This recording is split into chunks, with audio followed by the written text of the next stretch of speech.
Seguimos con nuestra serie Sanidad en tu oración, Sanidad interior en tu oración. Le hemos venido hablando de que hay unas herramientas que podríamos llamar herramientas místicas de sanidad. Entiendo que está la psicología y la psiquiatría. Yo soy partidaria de que los cristianos también podemos apoyarnos con los especialistas en salud, como lo es el especialista de los riñones, el especialista, el gastroenterólogo. De igual manera, la mente, las emociones tienen especialistas, los psiquiatras y están los psicólogos. ¿Y por qué no acudir a los especialistas? Eso está muy bien. Hay cosas que son naturales y los que han recibido de Dios el talento para tratar estas cosas, pues deben ser honrados. Debemos honrarlos, ¿no? A eso me refiero. Ellos son honrados, pero nosotros debemos darle honra y aprovechar esos talentos. Hay cosas que son naturales, pero en la oración, en tus tiempos a solas con Dios, hay una herencia que Jesús dejó. Él también opera sanidad de la mente y de las emociones de manera sobrenatural. Y la interacción con Dios va a ayudar a que si estás teniendo procesos de terapias psicológicas o psiquiátricas, tengan progreso, avancen vertiginosamente. Y hay muchos testimonios de eso. Yo creo que hace 2 años, como en pandemia, sí, recuerdo que siempre digo, los gringos son los únicos que tienen tiempo y dinero para hacer encuestas. Siempre ellos sacan las encuestas. Entonces creo que esto era de una universidad como Harvard que decía que habían hecho un estudio de personas que están siguiendo terapias, pero encontraron que quienes tenían algún tipo de actividad espiritual, de meditación o de oración, más ágilmente aprovechaban el proceso de sanidad física y tenían resultados permanentes. Mientras que en otros casos donde no había esa conexión espiritual, las personas tardaban más y cuando había un progreso había más riesgo de que se revirtiera ese resultado, de que volvieran a lo inicial del proceso, a las ataduras, podríamos decir así, iniciales. Entonces ellos decían, la conexión espiritual, la meditación, decían ellos, el cultivar el espíritu, sí ayuda al ser humano a sanar físicamente. Es una gran ayuda. Estamos en lo cierto, chaparro, dirían algunos mexicanos. Jesús nos habló de esto, yo les voy a dar vida plena. Y desde la antigüedad se anunciaba a Jesús como hay una parte, un escritor, se llama Isaías, que dijo que él sería un varón de dolores. Y decía esto, el Espíritu del Señor está sobre mí, por cuanto me ha ungido para dar buenas nuevas a los pobres. ¿Cuál es la buena nueva para un pobre? Hay provisión, hay oportunidad de prosperidad. Entonces, gracias a Dios por eso. Y dijo, para sanar a los quebrantados de corazón y dar libertad a los cautivos.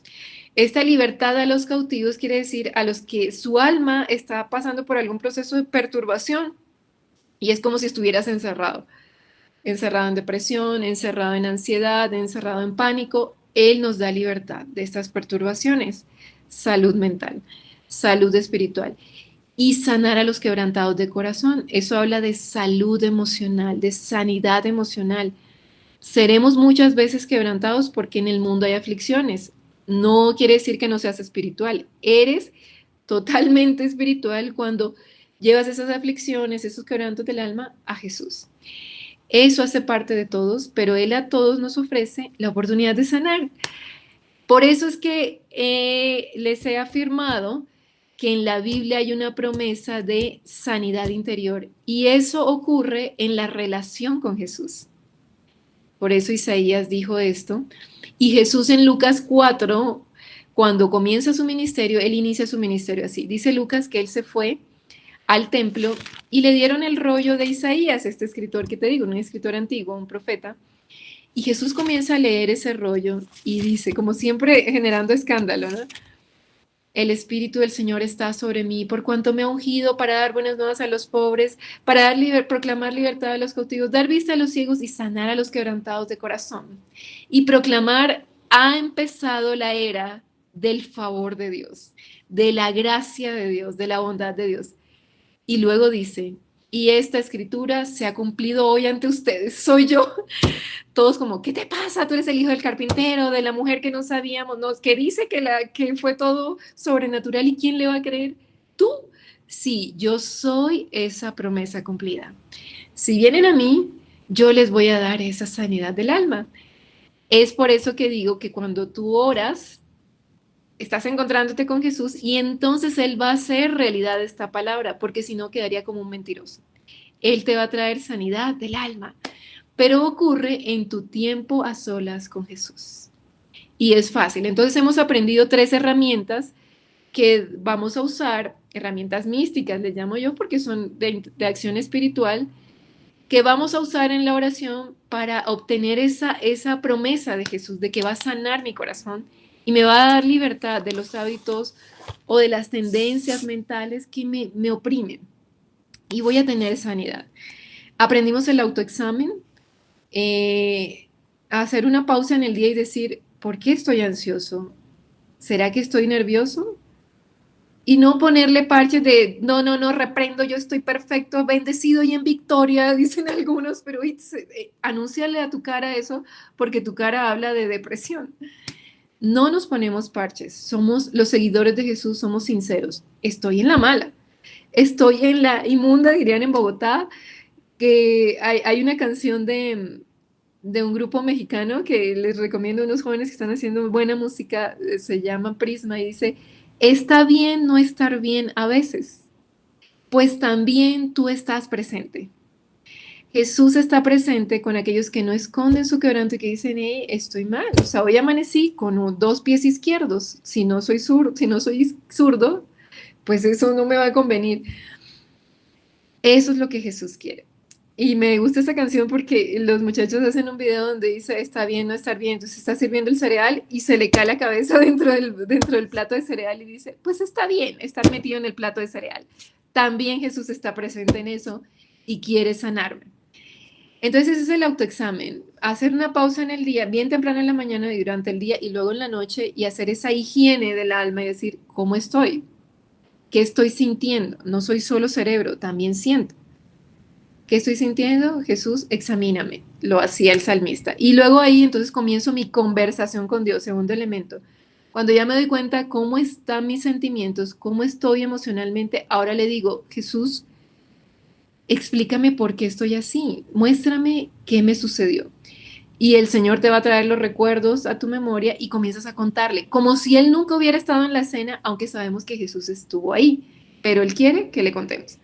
Esa conversación de contarle qué pasó, cuál fue la situación, va a iniciar la sanidad. Ahí comienzas a ser liberado. Luego viene la confesión.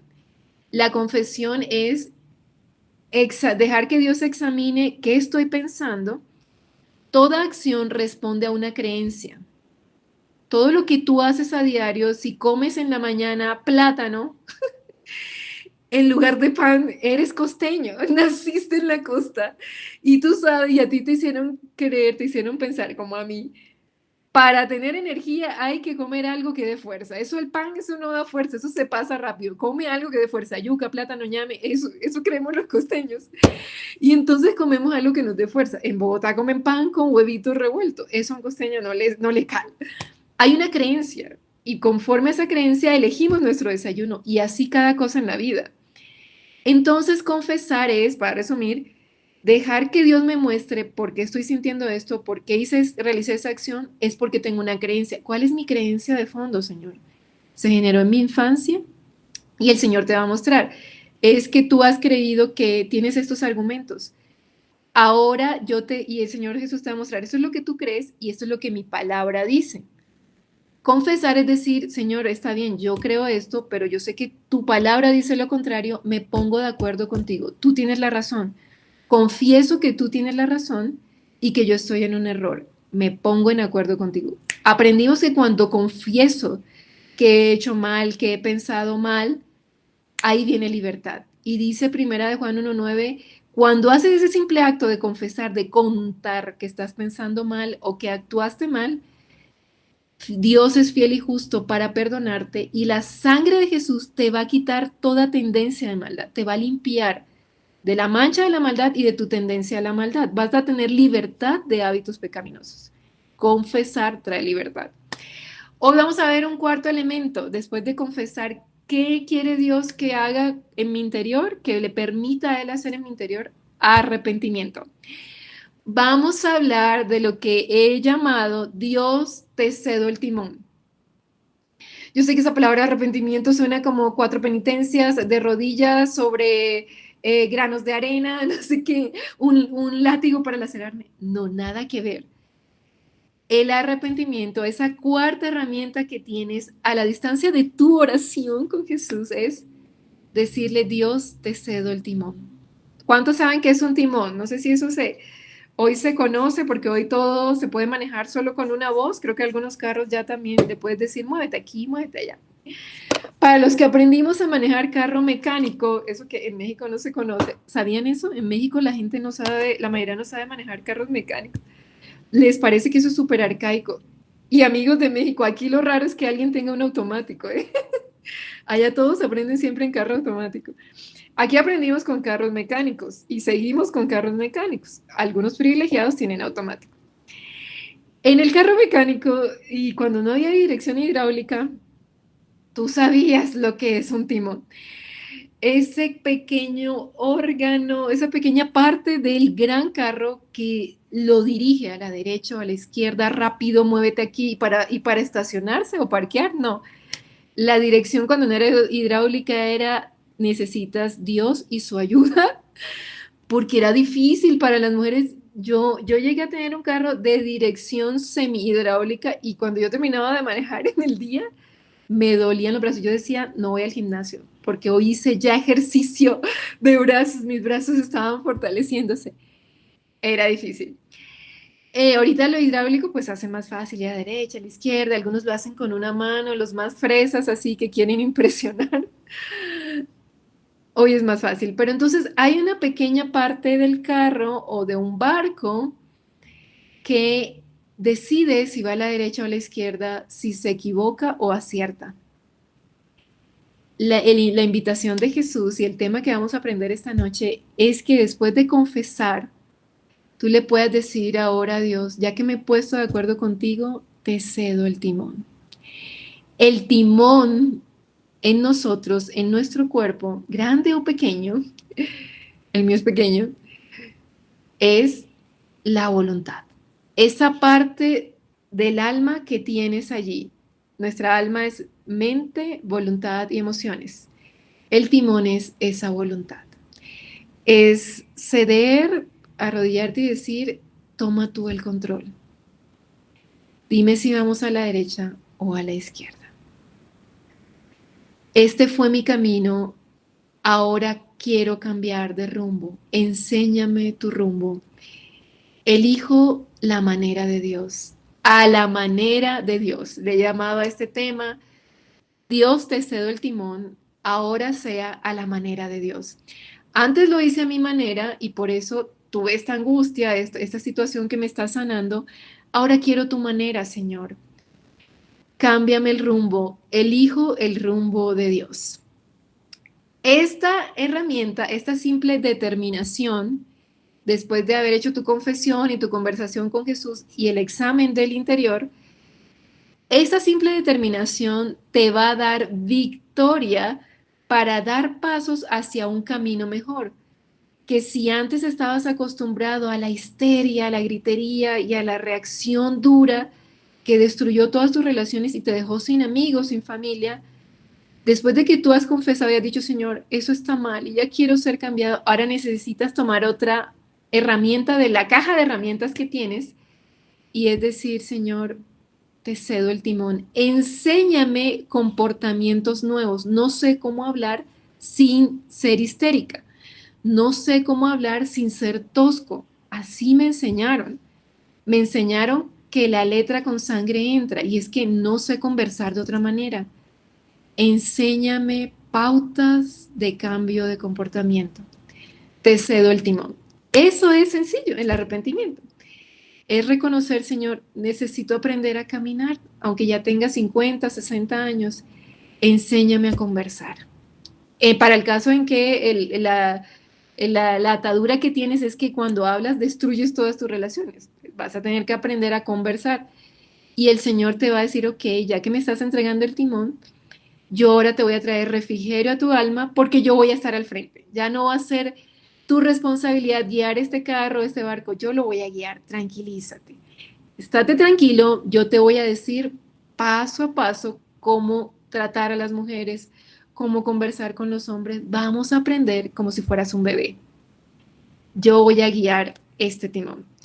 Hechos 3:19 dice, por tanto, arrepiéntanse y conviértanse para que sean borrados sus pecados, de modo que de la presencia del Señor vengan tiempos de refrigerio.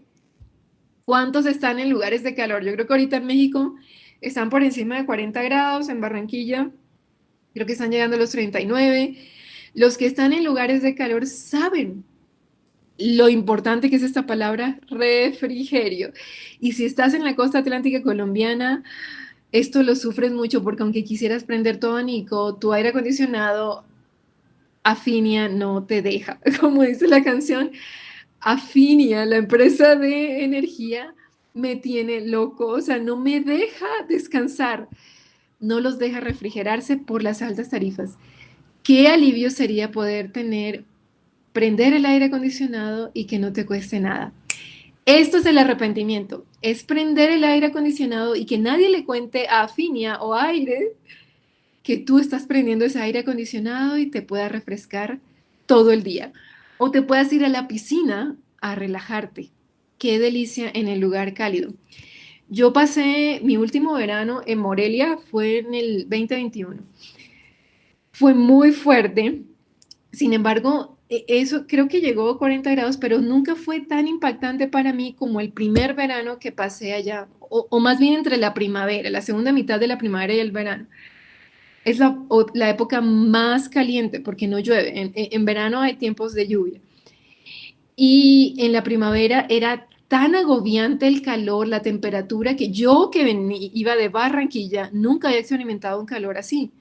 Un calor que cuando llegaba a la 1 de la tarde nosotros ya no veíamos, ciegos, sordos, mudos, así estábamos, o sea, ya no podíamos, estudiábamos y cuando llegaban las clases después de 12 no, ya no podíamos, todos durmiéndonos frente al maestro, la maestra, era una tortura, porque el calor nos robaba la energía. Luego salíamos de ahí, yo recuerdo que llegaba al departamento que compartía con otras compañeras y decían, bueno, ahora que lleguemos allá vamos a refrigerarnos. No, o sea, era tan agobiante que salíamos a la calle a buscar, recuerdo una noche, ya había caído como ¿qué? Las 8:30, así, porque allá se esconde tarde el sol, se estaba escondiendo el sol, 8:30 de la noche, y caminábamos las calles de aquella colonia donde vivíamos que tenía árboles y no encontrábamos dónde refrigerarnos. Todos en Morelia, que son bastante conservadores, las mujeres andaban con shortcitos, pues me han dicho que eran como cinturones anchos. Ya entendí por qué lo hacían. El calor era impresionante y ni siquiera en la calle encontrabas una brisa que te refrigerara. Y caminando con mis amigas, luego llegamos a un lugar que decía aguas frescas, agua de Jamaica, así que había filas en ese lugar para comer algo que es muy común, tomar algo que es muy común, pero que en ese momento era maná del cielo, agua de Jamaica, refrescante, eso con mucho hielo, riquísimo. Después de tomarnos esa agua pudimos regresar a la casa, prender ese abanico a todo volumen y tratar de descansar.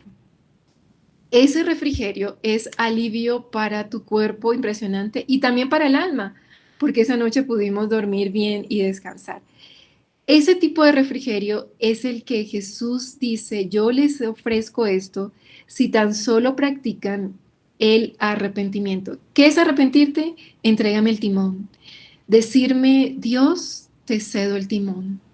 Toma tú las decisiones. Dime cómo aprendo a comportarme en esta área de mi vida. Cámbiame los patrones de comportamiento. Dime tú. Guíame en lo mínimo. Arrepentirse es decir, a la manera de Dios es mejor. A tu manera, Señor, sé que será mejor. ¿Cómo es esto? Esto yo quiero ejemplificarlo con algo que me pasó hace poco.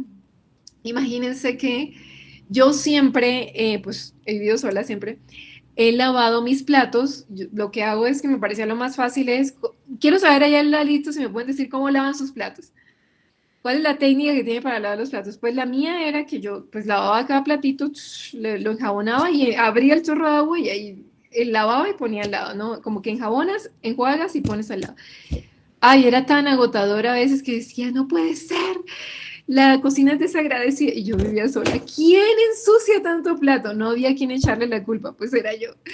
Y sentía que me la pasaba ahí el día en la cocina. Hasta que un día, un milagro, o sea, un ángel del cielo bajó, hizo un tremendo milagro. De repente voy a mi cocina y hay un hombre en la cocina. José, o sea, un hombre en la cocina es un milagro. José estaba en la cocina lavando los platos que yo había acumulado. Eso era, creo que un domingo yo había dejado como, ay, estoy cansada de tanto lavar mis platos. Como que los dejé desde el viernes, no sé. Como que era tanto que ya lo abrumó y se puso a lavar. O no sé si se había portado mal y quería como sanar la cosa. Ahí José te puedes defender. Entonces yo encuentro que él está lavando los platos, pero yo no oía el sonido ese, ¿no? De que abres la llave y no sé qué, y cae el agua. Yo, ¿qué estás haciendo? Pues lavando los platos. ¿Y cómo? Te voy a enseñar esta técnica. Esta técnica es mejor. No creo, tú eres hombre, no puedes saber de lavar platos. Déjame mostrar. La técnica de José era que enjabona, o sea, tiene un poquito de agua, entonces le echa así y enjabona, lo pone a un lado, todo lo enjabona. Después de eso, pasa todo de nuevo ¿cómo le llaman? A los españoles dicen el fregadero, bueno, a la cosita esa donde se mete el lavaplatos, pues sí. Los vuelve a poner allí, ahora todos enjabonados, ollas y todo. Y ahora sí abre un poco la llave y comienza a lavar, ¿no? Cada pieza desde el que está arriba hasta el de abajo. Pero entonces me decía, esta técnica es mejor, ¿sabes por qué? Porque primero pues vas saliendo de una etapa y ya abres la otra, abres la llave y conforme tú vas lavando un platito, eso le va cayendo al otro y así vas ahorrando agua. No gastas tanta agua. Y yo, ¿qué? Eso me parece súper demorado, no sé qué. La verdad no fui humilde, le dije, ay no, la verdad, mi técnica es mejor, pero bueno, gracias por lavar los platos. Entonces lo hizo ya y lo puso hacia el lado y después el lunes siguiente el señor me dice, ¿y qué tal si pruebas la manera de José? ¿Qué? ¿Qué tal será la manera de José? Ay no, señor, él no sabe lavar platos. Prueba a ver si la manera de José es mejor. Ok, señor, voy a probarlo. Entonces me puse a lavar así, haciendo como él hacía y me di cuenta de algo, que sí la manera de José era mejor. Porque cuando él lava los platos, primero los enjabona, o sea, yo comencé a hacer esto y sentí, estoy experimentando como que estoy culminando una etapa y no como que estás lavando interminablemente. Entonces, como que culminas una etapa, eso me dio satisfacción. Ah, ya terminé la primera etapa, enjaboné. Ahora vuelvo a poner los platos. Y cuando estoy abriendo un poco la llave para que se lave el plato, me di cuenta que no necesitaba regar tanta agua y que además sí era cierto que mientras el agua bajaba del primer plato a los otros ya tenían menos cantidad de jabón. ¿Y qué creen? Me di cuenta que como creció la satisfacción de ir haciéndolo por etapas, también lo hice más rápido y al final terminé contenta. Sí se pueden hacer las cosas mejor. Sí hay alguien que te quiere enseñar un camino que es más eficaz, pero necesita que tú seas humilde para decir, ¿será que es mejor a la manera tuya, Dios? Y sí, fue mejor a la manera de Dios. En este caso, a la manera de José fue mejor. Hay un punto para los hombres. Este es el arrepentimiento. Es decirle al Señor, Señor, quisiera probar tu manera de lavar los platos. Quizá me vaya mejor. Enséñame cómo lo haces. Que se haga a tu manera porque tú sabes lo que es mejor. Y entonces tu alma va a tener ese refrigerio que te digo que nos dio a nosotros el encontrar esa agua de Jamaica o qué tal un agua de coco bien fría en Barranquilla, pagas lo que sea por un agua de coco para que te refrigere. Cuando eliges la manera de Dios, te va a ir mejor. Tu alma va a experimentar plena satisfacción y es ese refrigerio al que se refería Hechos 3:19. Lo interesante de esta promesa de Hechos 3:19 que te acabo de leer, te la repetiré, por tanto, arrepiéntanse, es decir, elige ceder el timón, cede el timón a Dios y elige practicar la manera de Dios. Eso es arrepentirse, ¿ok? ¿Qué es arrepentirme? Soltarle el timón a Dios y decidir, enséñame, quiero hacerlo a tu manera. Muy bien, esto es arrepentirse y por eso dice conviértanse, o sea, vuélvanse a mi manera. para que entonces sean borrados tus pecados y vengan tiempos de refrigerio de parte de Dios. Es la promesa. Pero lo interesante de esto es quién hace la promesa. La promesa no la hizo un hombre súper santo, perfecto, que nunca se equivocó. La hizo el hombre que más sinceramente la regó y que me encanta este personaje de la Biblia, el apóstol Pedro. Esa promesa la expresa Pedro, uno de los seguidores de Jesús, que fracasó, como la mayoría de los seguidores de Jesús, salvo Juan, fracasaron en seguirlo. De eso hablan los evangelios, me encantan porque eso nos da esperanza. Pedro fue el que más públicamente fracasó, el que dijo que nunca lo negaría, y a quien Jesús le dijo, tú serás la roca. Bueno, él creyó que le había dicho, tú serás la roca. Le dijo que sobre la revelación que le había dado, él edificaría su iglesia sobre esa roca, pero el Pedro entendió que era él la roca. Y entonces se frustró, quiso hacer las cosas en sus fuerzas y terminó negando a Jesús 3 veces. Pedro era alguien que había fallado y lloró amargamente, pero lo bueno de Pedro es que se arrepintió, es decir, se dio el timón a Dios y dijo, hagámoslo a tu manera, Señor, dirígeme tú. Cuando él hizo eso, recibió el perdón de Dios y su vida cambió. Se convirtió en un líder de influencia global, al punto que una rama del cristianismo afirma que Pedro fue su precursor, el precursor de esa iglesia. Ese nivel de influencia recibió este hombre que, escúchame, fracasó en su primer intento por seguir a Jesús. Y no fue un fracaso privado, fue un fracaso público. Y además registrado por los siglos. Ese es el que te dice, después de haber vivido ese fracaso, hey, encontré una herramienta de sanidad y de transformación total de vida. Es cederle a Dios el timón y decirle, hagámoslo a tu manera, Dios. Se llama arrepentirse. Y consiste en hacer esas dos cosas. Y eso me trajo refrigerio. Y Dios quiere eso para ti. ¿Te atreves a probarlo? Es Él el que nos está diciendo esto. Ahorita vamos a ver bien la historia de Pedro. ¿Dónde aparece el fracaso de Pedro? En Mateo 26, 69. Mateo nos relata, ya terminando su evangelio, que Pedro estaba allí junto a una fogata mientras estaban condenando a Jesús. Y él estaba sentado afuera en el patio de la casa donde lo estaban condenando a Jesús. Y dice así, una sirvienta se acercó y le dijo, tú eres uno de los que estaban con Jesús el Galileo. Pedro lo negó de frente a todos. No sé de qué me hablas, viejo, le dijo.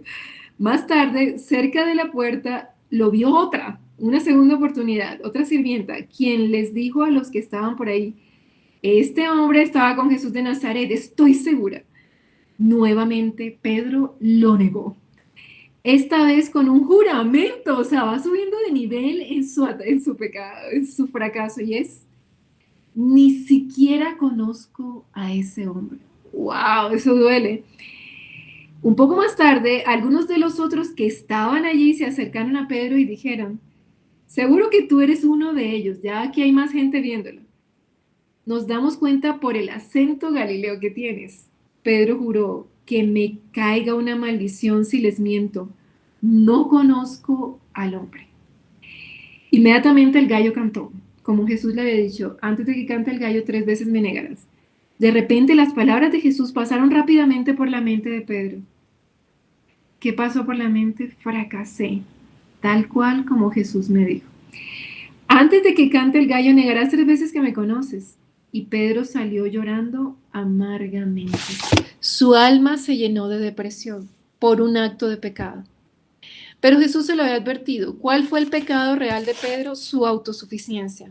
Ese tipo de liderazgo que algunos, o en ocasiones todos queremos desarrollar de, yo lo voy a hacer para ti, Señor, yo puedo porque yo soy valiente y esforzado y yo sé cómo hay que hacer lo correcto y yo tengo fuerza.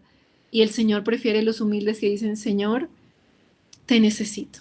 Me confieso incapaz. Dime tú cómo hago cada cosa, cada paso. No sea yo, sino tú. Jesús lo invitó a hacer eso. Ora, Pedro, porque vas a caer. No, yo estoy bien, Señor, estás equivocado. Fracasó. Lloró amargamente. Su alma se llenó de depresión, de desilusión, de culpa, de muchas cosas feas. Luego llega Juan 21. Juan nos dice, después de que Pedro llora amargamente, en Juan 21 ya Jesús ha resucitado y miren lo que vive Pedro. Ten siempre en mente que este Pedro es el que luego en Hechos 3, el capítulo que te leí, le está diciendo a multitudes de gente en diferentes idiomas que Jesús ofrece refrigerio para el alma y que sí se pueden arrepentir y las cosas van a volver a estar bien. Ese Pedro, primera escena, está ahí fracasado, deprimido. Ahora, en Juan 21, ya Jesús es resucitado y Juan dice esto en favor de Pedro. Que Jesús resucitado les preparó un desayuno a los apóstoles una mañana cuando venían de pretender pescar, de nuevo fracasados y desilusionados. Y Jesús les dice, ahora acérquense y desayunen. Qué lindo es Jesús, Él les hizo el desayuno. Ninguno de los discípulos se atrevió a preguntarle quién eres, todos sabían que era el Señor. Entonces Jesús les sirvió el pan y el pescado. Esa fue la tercera vez que se apareció a sus discípulos después de haber resucitado a los muertos. Después del desayuno, Jesús le preguntó a Simón. Desayunan y Jesús le dice, Simón, necesito hablar contigo. Ven y conversemos. Nuestra herramienta que ya aprendimos en la clase anterior. Conversa con Dios. Entonces Jesús comienza a hablar con Simón sobre su fracaso y le dice, Simón, hijo de Juan, ¿me amas más que estos? Sí, Señor, contestó Pedro, tú sabes que te quiero. Entonces alimenta a mis corderos. Primera vez que le pregunta eso. Jesús repitió la pregunta, segunda vez. Simón, hijo de Juan, ¿me amas? Sí, Señor, dijo Pedro, tú sabes que te quiero. Entonces cuida de mis ovejas, dijo Jesús. 17, versículo, le preguntó por tercera vez, Simón, hijo de Juan, ¿me quieres? Ya Jesús cambia la palabra. Primero le dijo en alto nivel, ¿me amas? ¿Eres capaz de dar tu vida por mí? Sí, Señor, negando su realidad. Ya a la tercera, Pedro no aguantó. Y le dice ahora, Simón, te voy a preguntar algo más liviano. ¿Me fileas? O sea, ¿me quieres? Sencillamente, ¿me querrías como un 50-50? Pedro sabía lo que Jesús le estaba diciendo. Es la tercera vez que lo negué. Ahí se abrió su corazón. Entonces dice, a Pedro le dolió que Jesús le dijera por tercera vez, ¿me quieres? Y le contestó, Señor, tú sabes todo. Tú sabes que yo no te agapeo, no te amo con un amor incondicional, pero sí te fileo, Señor. Te amo un 50-50. Esta es mi realidad, Señor. Y te abro mi corazón. Pedro le estaba diciendo al Señor, necesito sanidad. No te puedo amar incondicionalmente como quisiera y como mereces, Señor, y tú lo sabes todo. Cámbiame, Señor. Entonces Jesús le dijo, entonces alimenta mis ovejas. Te digo la verdad, cuando eras joven podías hacer lo que querías. Te vestías tú mismo e ibas a donde querías. Sin embargo, cuando ya estés viejo, extenderás los brazos y otros te vestirán y te llevarán a donde quieras ir. Jesús dijo eso para darle a conocer a Pedro la muerte con la que Pedro glorificaría a Dios. O sea, le está diciendo, Pedro, te digo una cosa. Ahora tú te estás viendo así, que eres autosuficiente y yo sé que eso te duele. Pero tú llegarás a ser muy dependiente de mí, Pedro. Vas a ser el hombre que yo sueño, no te preocupes. Vas a poder seguirme fiel hasta el final, te lo prometo. Es lo que Jesús le está diciendo. Vas a ser una oveja muy obediente. Eso para Pedro de restauración es, Señor, me prometes que me vas a ayudar a no fracasar, a no fallarte. Y Jesús le dice, sí, vas a llegar a ser un hombre dócil, al punto que te van a llevar de la mano. No te preocupes, yo te voy a cambiar. Con eso Jesús perdonó su fracaso. Está sanando su alma. Pero entonces, después de conversar y confesar lo que hemos aprendido a hacer y que Jesús le perdone y le dé la esperanza de vas a llegar a ser ese hombre dependiente de Dios, yo voy a hacer eso contigo. Jesús le dice, sígueme, sígueme. Lo único que tienes que hacer, Pedro, es seguirme, es decir, entrégame el timón. Arrepiéntete de llevar tú las riendas. Yo no quiero que tú me muestres obras perfectas. No estoy esperando tus esfuerzos en tus propias fuerzas. Solo sígueme. Ese sígueme es ponte detrás de mí y haz lo que me veas hacer a mí. Solo sígueme. Eso es arrepentimiento. Entrégame el timón y deja que yo te enseñe a hacer lo que tú crees que ya sabes hacer por la experiencia. Deja que yo te enseñe hasta que seas viejito y des tu último aliento. Sígueme. Pedro obedeció a Jesús. ¿Qué orden le dio Jesús? sígueme, ¿eh? Entrégame el timón y haz solo lo que yo te diga. Tú dedícate a hacer lo que yo te ordene. Muy bien, Jesús les da una siguiente orden a ellos. Como la primera orden fue, haz lo que yo te diga, sígueme, Pedro le entregó el timón a Dios. Entonces Jesús les da una orden en Hechos 1:4. Vamos terminando ya con esto. Dice, una vez mientras comía con ellos, les ordenó, no se vayan de Jerusalén hasta que el Padre les envíe el regalo que les prometió, tal como les dije antes. Juan bautizaba con agua, pero en los siguientes días ustedes serán bautizados con el Espíritu Santo. ¿Cuál fue la orden que les dio?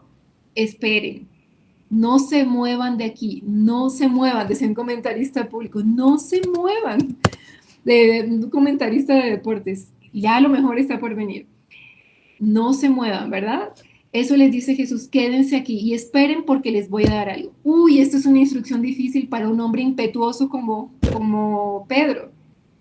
Esperar, Señor, no moverme, si yo soy activo, yo tengo que estar haciendo 1000 cosas. ¿Cuántos son así? ¿O cuántas mujeres? Jesús, para cambiarle la vida a Pedro, le dijo, tú estás acostumbrado a ser multidinámico, eres demasiado activo, Pedro, espera, quédate quieto. Me entregaste el timón y Pedro había dicho, sí, Señor, yo te voy a seguir. Entonces Pedro esperó. Esto ya es un cambio en la vida de este hombre. Dice, voy a seguir a Jesús. Toma el timón, Señor. Quiero aprender cómo se espera. Entonces Jesús les dijo, quédense aquí. Pedro obedeció junto con los demás. Eso es entregar el timón. Cuando Jesús te dice, lo has venido haciendo, has venido lavando los platos así, prueba a hacerlo de esta manera. Ok, Señor. Pruebo con 1, pruebo con 2, hasta que me caiga el 20 y mi patrón de conducta cambie. Luego en el 8 dice, pero recibirán poder cuando el Espíritu Santo descienda sobre ustedes y serán mis testigos y le hablarán de mí a toda Judea y hasta los lugares más recónditos de la tierra. Jesús les dice, esperen. Luego les dice, necesitan recibir poder. Uy, esto es una cosa muy difícil para un hombre autosuficiente. Si yo soy fuerte, ese era Pedro. Yo tengo poder. No, necesitas un poder superior.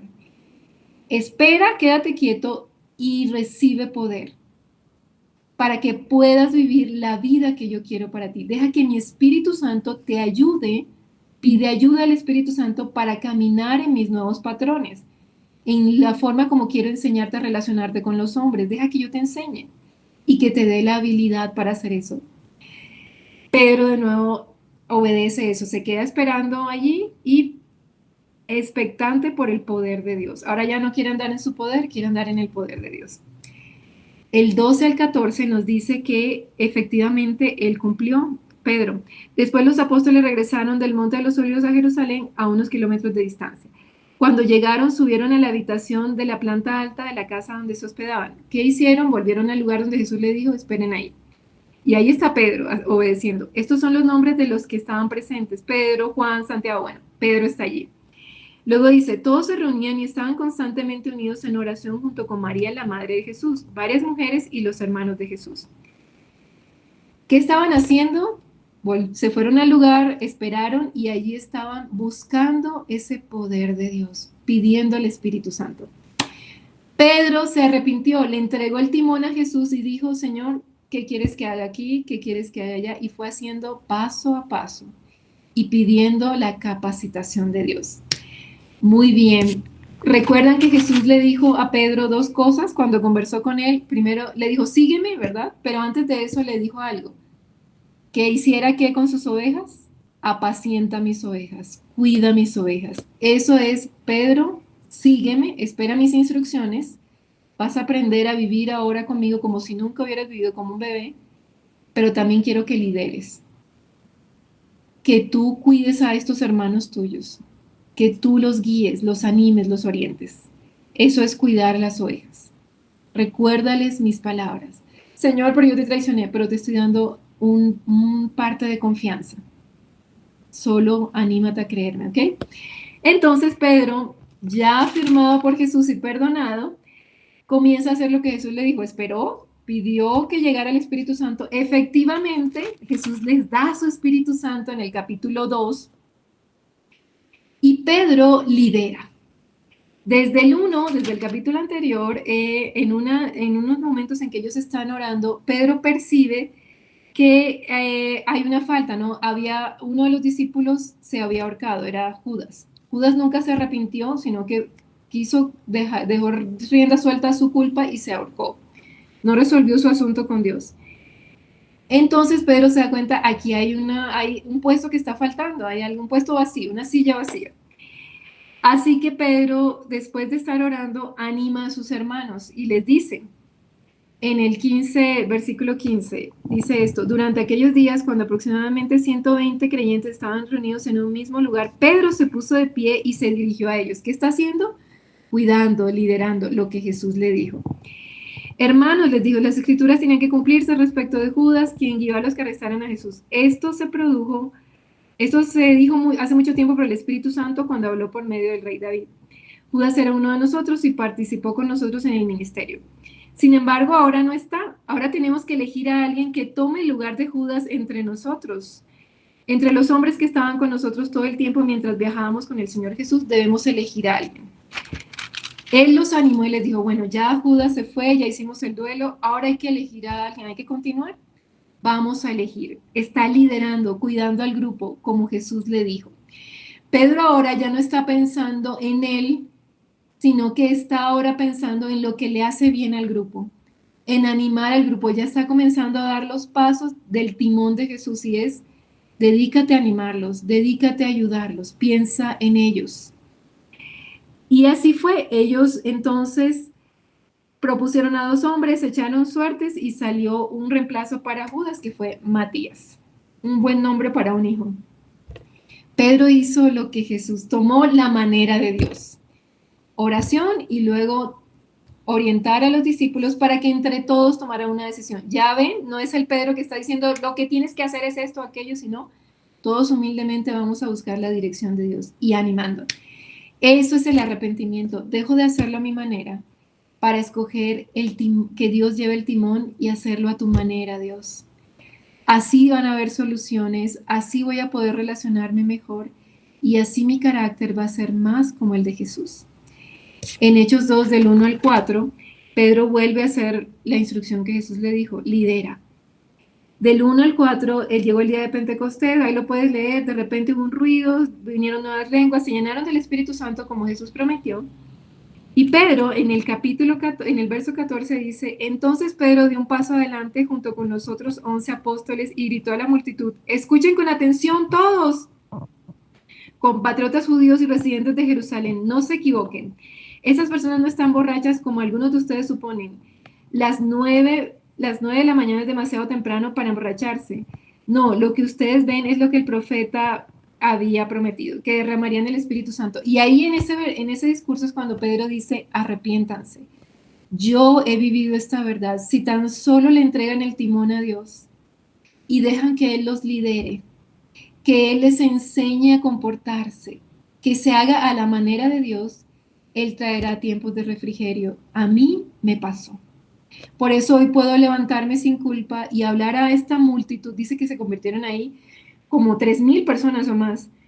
Imagínate, el líder fracasado ahora es un líder de mega iglesia influyente. ¿Por qué? Porque le entregó el timón a Dios y decidió aprender como quien no sabe nada. Enséñame a vivir, enséñame a comportarme. Pedro era uno de los mayores en el equipo de Jesús, ya era un hombre casado. Todos podemos aprender. Loro viejo sí aprende a hablar. No como dicen que el loro viejo no aprende a hablar, el loro viejo sí aprende a hablar con Jesús. ¿Qué es arrepentirse? Es la palabra griega metanoeo, que quiere decir, me encanta esto, cambiar la mente de uno o propósito. Pero qué lindo es lo que significa esta palabra. Mira, no sé si esto lo habías oído antes. Metanoeo tiene 2 palabras, meta y noieo. Meta quiere decir cambiar después de haber estado con. No es cambiar porque decido cambiar, no. Es un cambio que se da después de que has estado con alguien. Y noieo es pensar. Significa pensar de forma diferente después de algo. Aquí la clave entonces es después de. Después de. ¿Cuándo viene el arrepentimiento? Quiero decirte algo, eso no viene de ti. No es en tus fuerzas. El arrepentimiento lo da Dios. Cuando voy y converso con Él, cuando confieso, entonces el Espíritu Santo me va a dar la capacidad de decir, quiero cambiar, no quiero tener el timón, enséñame a relacionarme mejor con mis hijos, enséñame a hablar, enséñame a respirar. Después de haber estado contigo, Jesús, quiero un cambio de patrones y de manera de pensar en mi vida para que todo me vaya mejor y se haga a tu manera y tu plan. Bien, entonces metanoeo o arrepentimiento es un cambio, una forma de pensar diferente, pero después de haber estado ¿con quién? Con Jesús. Después de haber tenido un tiempo con Dios, después de que suceda algo en tu vida y es que tengas un encuentro en oración con Dios, sobrenatural cada mañana. Por favor, mi ruego es no dejen de orar. Necesitas un encuentro con Dios cada mañana para que tengas un metanoeo como le pasó a Pedro. Un aprender a caminar distinto, aprender a hablar distinto, aprender a relacionarme mejor después de haber estado con Dios. Él me va a dar la capacidad y el deseo de cambiar de conducta. Solo Él da el arrepentimiento. Pensar de manera diferente, eso es arrepentimiento. No es antes de, no es en mi capacidad. El verdadero arrepentimiento es un cambio de rumbo y de mentalidad después de haber estado con. Recuerda siempre esto, después de haber estado con. Después de un encuentro con alguien, después de conversar con alguien que me convence de su posición. Ese es el arrepentimiento. Solo ocurre cuando voy con alguien y al hablar con esa persona, aquella me convence de su posición, como José me convenció de cambiar la forma de lavar los platos. Ahí yo tuve metanoeo. Alguien me convenció de una posición distinta, de una perspectiva de vida distinta, para mejorar un aspecto en mi vida. Y entonces algo en mí cambió, mi manera de pensar cambió. Después de un evento que cambia algo en mi interior, es allí donde se da el arrepentimiento. ¿Y ese evento cuál es? Un encuentro con Dios y su verdad. Me va a cambiar y me hará una persona mejor. Romanos 12:2, no imiten las conductas ni las costumbres de este mundo. Si quieren vivir bien, mira lo que dice Romanos, más bien dejen que Dios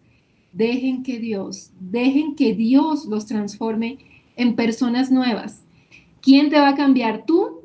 Las buenas prédicas, las buenas enseñanzas, todos esos son simplemente medios de ayuda. ¿Quién te va a cambiar? Dejen que Dios los cambie. Es Dios, es la conversación con Jesús la que te va a convencer de cambiar tus patrones aprendidos desde tu casa, desde tu nación, tu cultura. Deja que Dios te cambie. Al transformarlos en personas nuevas,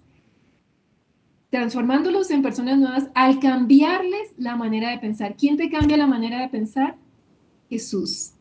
Jesús y su palabra. Un encuentro con Jesús cada día va a cambiarte la manera de pensar acerca de los hombres, acerca de las mujeres, y vas a poder relacionarte mejor, entenderlos mejor. Ayer el Espíritu Santo me confrontó. Tenía yo curiosidad por una película, con esto ya voy cerrando, de verdad, solo un minuto, que dice Son como niños. Un tiempo atrás había escuchado una conversación de alguien que me decía, me hablaba de un familiar y me decía, ay, está bien con sus 3 hijos y bueno, no solo 3 niños tiene 4 porque también el esposo. He escuchado mucho esto en varias mujeres, como que, ay, los hombres son como niños, son niños.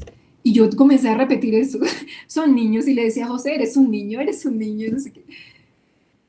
Con esa película, había una película que dice son como niños, esa película propone algo que deshonra a los hombres. Propone que los hombres son como niños, manipulables por las curvas de las mujeres, que solo piensan en jugar, en bromear y no trascienden ni lideran. Que las mujeres los manipulan, ¿no? Son como monigotes de las mujeres. Estaba viendo esa película y el Espíritu Santo, después de, yo creo que no dura como más de 10 minutos, y estaba José, el Espíritu Santo me dice, ¿qué es esto, Claudia? ¿Eso es lo que crees de los hombres? Se ven ridículos en esa película. Y yo dije, sí, Señor. ¿Y yo qué he dicho de ellos? Que son sacerdotes. ¿Te acuerdas de los apóstoles? Sí, son líderes. Entonces no son como niños. No veas más eso. Y tuve que arrepentirme y entregar eso. Un encuentro con Dios en la mañana, esta mañana me hizo arrepentir y me dijo, esa es una manera de pensar de Babilonia, corrupta. Eso es lo que destruye los matrimonios. Como las mujeres creen que los hombres son niños, los tratan como si fueran la mamá regañora, ellos se ponen más rebeldes porque les están deshonrando y se destruye el matrimonio. No digas eso. Suelta ese pensamiento. Lo tuve que soltar y arrepentirme. Señor, limpia mi boca, limpia mi mente. No puedo creer que los hombres sean como niños. Los hombres son líderes y están llamados a ser sacerdotes que lideran, no ser ridículos. No son niños. Me tuve que arrepentir. Un encuentro con Dios cambió mi manera de pensar, que por varias conversaciones se estaba cultivando y yo no me di cuenta. Y me estaba llevando a pecar, a destruir relaciones significativas. ¿Entienden la necesidad de esto? Cuando tú te permites tener un encuentro con Jesús que te cambie la manera de pensar y le dices, Señor, no sé cómo se hace eso, enséñame a pensar de los hombres de manera distinta, no sé cómo se hace eso, ayúdame a verlos, ayúdame a cambiar mis gestos, enséñame. Entonces te transforma en una persona nueva y mira lo que pasa. Conocerán la voluntad de Dios para ustedes, la cual es buena, agradable y perfecta. Quiero proponerles que muchos matrimonios no se han realizado porque no hemos permitido que Dios cambie nuestra manera de pensar. Y nos estamos perdiendo de una voluntad de Dios de formar una familia buena. Porque sigues creyendo de las mujeres de, ¿quién va a ser mi socia en negocios, en dinero? O este hombre vendrá de buena familia, a ver, ¿qué títulos tienes? ¿Cuánto ganas? Y son cristianos. O mamás que están proponiéndole esto a sus hijas. Busca un buen partido, ¿eh? Esto es mundano. Dejemos que Dios nos cambie la manera de pensar y al entregarle el timón pensaremos en lo que tiene verdadero valor para el cielo y te aseguro, eso será bueno, agradable y perfecto. Terminarás tus días en plenitud de vida y diciendo, Señor, gracias porque me permitiste vivir y viví para ti y mi vida cobró pleno sentido. Gracias por tu refrigerio. Eso es a la manera de Dios, es mejor, amigos. Les invito a que practiquemos esto. Volvemos sobre esto la otra semana. Dejen que Dios los transforme en personas nuevas al cambiarles la manera de pensar y entonces conocerán, aprenderán a conocer, se los prometo, la voluntad de Dios para ustedes, la cual es buena, agradable y perfecta. Les irá bien en todo lo que hagan y los planes de Dios se cumplirán a la manera buena de Dios. Padre Dios, gracias. Gracias porque tú eres bueno, porque tú nos ofreces, Señor, una perspectiva de vida distinta. Porque tú arrancas de nosotros esas vanidades que nos han destruido, Señor, y nos han secado. Porque tú quitas, Señor, la dureza del corazón. Y nos prometes un estilo de vida superior, un estilo de vida que vale la pena. Un estilo de vida mejor que el mundo afuera propone, Señor. Un estilo de vida sin egoísmo, donde en ti encontramos refrigerio y el placer de amar y vivir como tú lo haces, Jesús. Venga a tu reino, Jesús. Te entregamos el timón de nuestras relaciones, la manera como vemos a los hombres, como vemos a las mujeres, la manera como los padres han visto a sus hijos y quizá los han dañado mucho, Señor, sin querer. La manera como los hijos hemos visto a los padres, Señor, y hemos quizá juzgado mucho. La manera como vemos a los jefes, la manera como vemos el dinero y la economía, Señor, perdónanos. Cámbianos la manera de pensar. Enséñanos a ver cómo tú ves, Señor, la manera como vemos a nuestras autoridades, la manera como vemos la iglesia y las relaciones de iglesia y de familia, Señor. Cámbianos la manera de pensar, cámbianos la manera como vemos a los que parecen ser de una clase social distinta a la nuestra, Señor. Cámbianos la manera de pensar del rico hacia el pobre y del pobre hacia el rico. Cámbianos la manera de pensar, Señor, acerca de los que no te conocen o tienen una fe distinta a nosotros. Cámbianos la manera de pensar acerca del homosexual o del heterosexual. Cámbianos la manera de pensar acerca de aquellas mujeres, Señor, que se sienten abrumadas por su embarazo y quizá toman una decisión que no sea la más acertada. Cámbianos la manera de pensar, Señor. Enséñanos a ver cómo tú ves y amar hasta entregarlo todo, Señor, como tú lo hiciste en aquella cruz. Enséñanos el placer de amar como tú, el placer de seguirte como un día Pedro lo hizo. Ayúdanos, Espíritu Santo. No está en nuestras fuerzas, pero tú sí puedes hacerlo en nosotros. Necesitamos tu poder. Enséñanos a caminar por la derecha o por la izquierda, al frente o atrás. Sea como tú quieres, Señor, y no como yo. En el nombre de Jesús, te entrego el timón y ayúdame a hacerlo a tu manera, Señor. En el nombre de Jesús, amén.